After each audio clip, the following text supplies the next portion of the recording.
जय हिंद दोस्तों। एग्ज़ाम की पॉइंट में एक बार फिर से आप सभी का स्वागत है।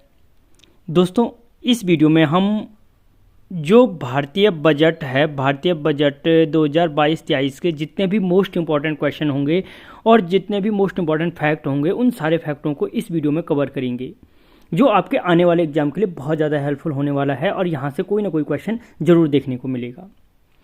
दोस्तों, अगर आप चैनल पे नए हो, आपने अभी तक सब्सक्राइब नहीं किया है तो प्लीज़ सब्सक्राइब कीजिए और वीडियो अच्छा लगे तो लाइक और शेयर जरूर दबाना। तो देखते हैं दोस्तों, आज का जो पहला क्वेश्चन है, भारतीय संविधान के किस अनुच्छेद में केंद्रीय बजट का वर्णन किया गया है।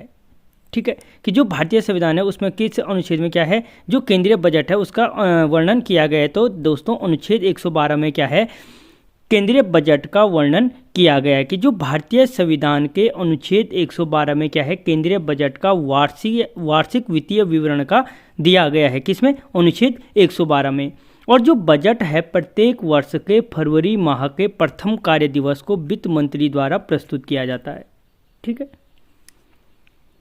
अगला क्वेश्चन, ब्रिटिश भारत का पहला बजट किसने पेश किया था। जो ब्रिटिश भारत में, जब भारत में पहली बार बजट पेश किया गया था तो किसने पेश किया था। तो दोस्तों याद रखना, जेम्स विल्सन ने क्या किया था, ब्रिटिश भारत का प्रथम बजट पेश किया था। और याद रखना, 7 अप्रैल 1860 को देश का पहला बजट ब्रिटिश सरकार के वित्त मंत्री जेम्स विल्सन ने लॉर्ड कैनिंग के कार्यकाल में किया था।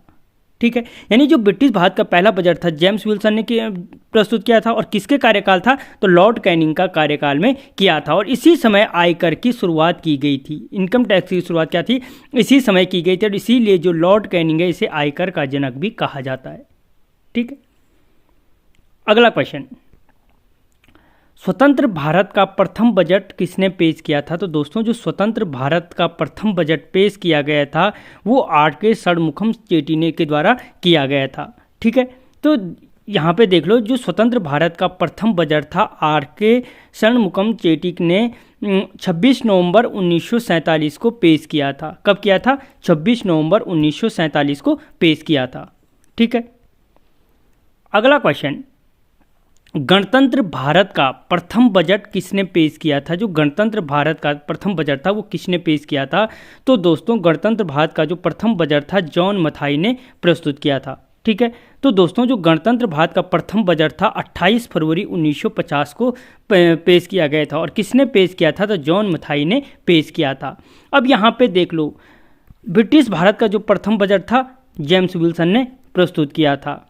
ठीक है, जॉन मथाई ने गणतंत्र भारत का प्रथम बजट पेश किया। स्वतंत्र भारत का प्रथम बजट आर.के. षणमुखम चेट्टी ने प्रस्तुत किया था। ठीक है, अगला क्वेश्चन, भारत में सर्वाधिक बार किसने बजट पेश किया, यानी भारत में सबसे अधिक बार बजट पेश करने का जो रिकॉर्ड है किसके नाम है। तो दोस्तों, मोरारजी देसाई जी ने क्या किया था, भारत में सबसे अधिक बार बजट पेश किया था। और जो मोरारजी देसाई ने अब तक सर्वाधिक कितनी बार, 10 बार बजट पेश किया है। कितनी बार बजट पेश किया है? 10 बार। ठीक है, 6 बार वो क्या थे, वित्त मंत्री पद पर रहते हुए उन्होंने बजट पेश किया है।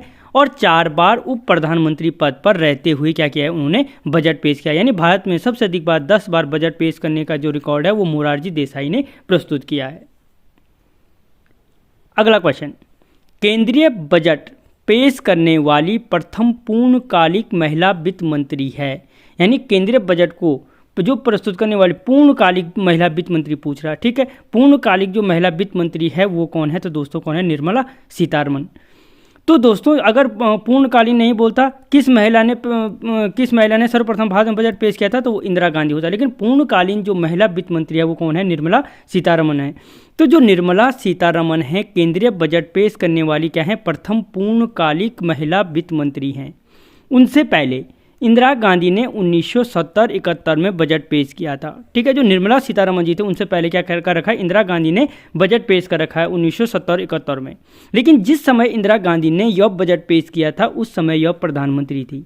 ठीक है, और वित्त मंत्री का अतिरिक्त कार्यभार संभाल रही थी। यानी इंदिरा गांधी प्रथम महिला बजट पेश करने वाली तो हैं, लेकिन उस समय किसके पद पे थी, प्रधानमंत्री के पद पर कार्यरत थी। अगला क्वेश्चन, भारत में वर्तमान 2022-23 का बजट किसने पेश किया? जो भारत में 2022-23 का बजट है वो किसने पेश किया? तो अभी बताया दोस्तों मैंने, निर्मला सीतारमण ने क्या किया था, क्या किया, भारत का 2022-23 का बजट पेश किया। अब अगर हम इसमें देखें कि वित्त मंत्री निर्मला सीतारमण ने 1 फरवरी 2022 को, जो 2022 का बजट पेश किया गया वो 1 फरवरी 2022 को पेश किया गया, वित्त वर्ष 2022-23 का केंद्रीय बजट पेश किया। जो इससे संबंधित अगला फैक्ट बन सकता है, निर्मला सीतारमण जी ने यह दूसरा पेपरलेस बजट पेश किया। ठीक है, यानी जो पहला पेपरलेस बजट पेश किया था वो भी किसने किया था? निर्मला सीतारमण जी ने किया था। और ये भारत का क्या है? दूसरा पेपरलेस बजट है। अगला जो फैक्ट है, सीतारमण जी ने 90 मिनट के भाषण में यह बजट पेश किया। ठीक है, उन्होंने सिर्फ क्या किया? जो टैबलेट की सहायता से 90 मिनट में यह भाषण पढ़ के सुनाया। अगला जो क्वेश्चन है दोस्तों, सर्वाधिक बार बजट पेश करने वाली महिला वित्त मंत्री हैं। तो दोस्तों जो सर्वाधिक बार बजट पेश करने वाली महिला वित्त मंत्री हैं वो भी कौन है? निर्मला सीतारमण हैं। ठीक है, और वित्त मंत्री निर्मला सीतारमण ने अब तक कितनी बार? 4 बार बजट पेश किया। ठीक है, यानी सबसे अधिक बार जो महिला वित्त मंत्री जिन्होंने बजट पेश किया वो कौन है? निर्मला सीतारमण। और कितनी बार किया? तो 4 बार बजट पेश किया। जबकि इंदिरा गांधी ने क्या किया था? 2 बार बजट पेश किया था। ठीक है, इंदिरा गांधी ने 2 बार और निर्मला सीतारमण ने 4 बार बजट पेश किया। दोस्तों अब हम बात करेंगे यहाँ पे जो केंद्रीय आम बजट है 2022-23 उसके बारे में क्या क्या देखने को मिला। पहला जो इसमें मेन चीज़ देखने को मिली कि आरबीआई डिजिटल रुपया लॉन्च करेगी, यानी भारत में अब क्या होगा? जो डिजिटल रुपया है वो लॉन्च होगा और ब्लॉकचेन तकनीक पर आधारित होगा। यानी जो ये डिजिटल रुपया होगा वो क्या होगा? ब्लॉकचेन तकनीक पर क्या होगा? आधारित होगा। अगला जो इसमें मेन चीज़ें हैं दोस्तों सारा सार इकट्ठा किया गया है। अगले 5 साल में 60 लाख नए रोजगार दिए जाएंगे। दोस्तों ये तो खाली बोलने वाली बातें हैं, अब कितने मिलते हैं, कितने दिए जाते हैं ये आप भी जानते हो, लेकिन अगले 5 साल में लक्ष्य क्या रखा गया है? 60 लाख नए रोजगार देने का लक्ष्य रखा गया है। जो अगला इसमें प्रावधान किया गया है, क्रिप्टो करेंसी, वर्चुअल करेंसी जिसे कहा जाता है, से होने वाली कमाई पर 30% टैक्स लगेगा। ठीक है, यानी जो क्रिप्टो करेंसी से जो इनकम होगी उस पर क्या लगेगा? 30% टैक्स लगेगा। अगला जो सबसे मेन देखने को मिला, कॉरपोरेट टैक्स 18% से घटकर 15% किया गया। यानी जो जितने भी करोड़पति लोग हैं, जितने भी बड़े कॉरपोरेटर्स हैं, उनके लिए विशेष ख्याल रखा गया और उन पर इनकम टैक्स में क्या की गई? छूट की गई। 18% से घटाकर 15% किया गया। अगला जो इसमें किया गया, आईटीआर में गड़बड़ी होने पर 2 साल तक सुधार कर सकेंगे। जो अगला फैक्ट है दोस्तों यहाँ यहीं से क्वेश्चन पूछा जाएगा। 2022-23 में पीएम आवास योजना के तहत 80 लाख नए मकान बनाए जाएंगे। कितने मकान बनाने का लक्ष्य रखा गया है? 80 लाख। और इसके लिए 48,000 करोड़ का फंड भी रखा गया है भारतीय बजट में। दोस्तों जो इसमें अगला प्रावधान किया गया है कि 3.8 करोड़ घरों को हर घर जल योजना से जोड़ा जाएगा। ठीक है, नलके आपके घरों में लग गए होंगे लेकिन पानी आया नहीं होगा। अगला फैक्ट, केन बेतवा नदी को जोड़ने की परियोजना पूरी की जाएगी। यानी अगर ये क्वेश्चन तो मोस्ट इंपॉर्टेंट बनेगा, चाहे ज्योग्राफी के हिसाब से हो चाहे करंट के हिसाब से हो, कि भारत ने बजट 2022-23 में किन नदियों को जोड़ने की प्रावधान रखा है। तो याद रखना, केन और बेतवा नदी को जोड़ने का प्रावधान रखा है और जिसके लिए 44,000 करोड़ रुपए का बजट आवंटित किया जाएगा। ठीक है, जो अगला इसमें रखा गया है, एमएसपी अब सीधे किसानों के खाते में भेजी जाएगी। अगला जो फैक्ट है दोस्तों, डायमंड और ज्वेलरी पर कस्टम ड्यूटी घटाकर 5% कर दी गई। यानी जो लड़कियां, जो महिलाएं क्या हैं, डायमंड और ज्वेलरी के शौकीन हैं, उनके लिए क्या ये क्या खबर क्या है? एक अच्छी खबर है कि यहाँ पे उनको क्या है, जो डायमंड और ज्वेलरी है वो सस्ती देखने को मिलेगी। अगला जो फैक्ट है, खेती से जुड़े सामान सस्ते मिलेंगे। ठीक है, और जो अगला है, इलेक्ट्रॉनिक्स पर लगने वाले टैक्स में छूट मिलेगी। यानी जो इलेक्ट्रॉनिक सामान होगा उसमें वो भी क्या होगा? सस्ता होगा। अगला फैक्ट, केंद्र और राज्य कर्मचारियों के टैक्स में कटौती की दर को 10% से बढ़ाकर 14% किया गया। अगला दोस्तों, दिव्यांग के माता पिता को टैक्स में छूट दी जाएगी। कर्मचारियों की पेंशन में टैक्स पर छूट दी जाएगी। फिर दोस्तों ये मोस्ट इंपॉर्टेंट फैक्ट है कि जो कॉर्पोरेट सरचार्ज है वो 12% से घटाकर 7% किया गया है। क्वेश्चन बन सकता है कि कॉर्पोरेट सरचार्ज 2022-23 के बजट में कितना किया गया, तो याद रखना 12 से घटाकर 7% किया गया। मोस्ट इंपॉर्टेंट फैक्ट जो इस बजट का, साल 2023 को मोटा अनाज वर्ष घोषित किया जाएगा। क्वेश्चन बन सकता है कि मोटा अनाज वर्ष किस वर्ष को घोषित किया गया, तो 2023 को किया गया। अगला, तिलहनों के उत्पादन को बढ़ाने का प्रयास किया गया, यानी 2022-23 में किस अनाज को बढ़ाने का प्रयास किया गया, तो तिलहनों को बढ़ाने का प्रयास किया गया। अगला जो फैक्ट है, किसानों को डिजिटल सर्विस मिलेगी, ठीक है, यानी जो डिजिटल सर्विस है वो डिजिटल सर्विस मिल दी जाएगी। सिंचाई सुविधाओं को बढ़ाया जाएगा। आगे इसके मोस्ट कुछ फैक्ट हैं।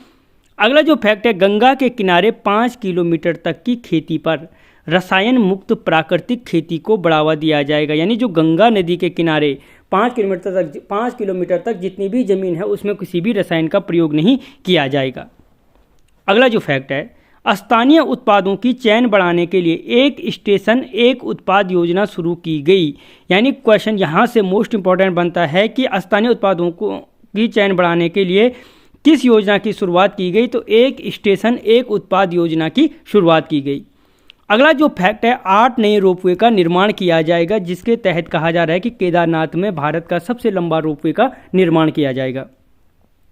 अगला जो फैक्ट है, 1 क्लास 1 टीवी चैनल का विस्तार होगा, ठीक है, यानी भारत सरकार ने क्या किया है, शिक्षा के विस्तार के लिए 1 क्लास 1 टीवी चैनल का विस्तार किया है और इसके तहत 12 से 200 टीवी चैनलों का विस्तार किया जाएगा।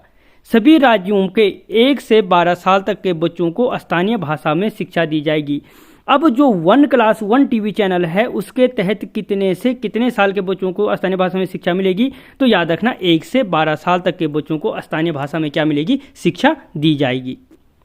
अगला जो फैक्ट है दोस्तों, राज्यों की मदद के लिए 1000 करोड़ रुपए दिए जाएंगे। इस बजट का जो मेन टॉपिक है, अगला मोस्ट इंपॉर्टेंट फैक्ट है कि 5G लॉन्चिंग की स्कीम लाई जाएगी और इसी वित्त वर्ष में 5G सेवा को शुरू किया जाएगा, ठीक है। मोस्ट इंपॉर्टेंट, डिजिटल विश्वविद्यालय की स्थापना भारत में की जाएगी। अगला मोस्ट इंपॉर्टेंट है इकोनॉमिक्स के स्टूडेंट के लिए और जनरल स्टूडेंट के लिए भी, कि जो वित्त वर्ष 2020-21 में राजकोषीय घाटा है उसे 6.9% तथा 2022-23 में जो राजकोषीय घाटा है 6.4% रहने का अनुमान है, यानी वित्त वर्ष दे देगा और कितना प्रतिशत राजकोषीय घाटा रहने का अनुमान है वो पूछेगा, तो याद रखना 2021-22 में 6.9% और 22-23 में 6.4% राजकोषीय घाटा रहने का अनुमान है। ई पासपोर्ट जारी किए जाएंगे, ठीक है, और मौजूदा साल में जो जीडीपी ग्रोथ है 9.27 रहने का अनुमान है। मोस्ट इंपॉर्टेंट फैक्ट है ये भी कि 2022-23 के बजट के अनुसार जो जीडीपी ग्रोथ है कितने प्रतिशत रहने का अनुमान है, तो 9.27% रहने का अनुमान है। तो दोस्तों ये सारे फैक्ट जो जितने भी एग्जाम के पॉइंट ऑफ व्यू से इंपॉर्टेंट हो सकते थे वो उनको आपके लिए ला गया। आपको कैसा लगा मुझे कमेंट बॉक्स में बताना। मिलता हूँ अगले वीडियो में, तब तक जय हिंद।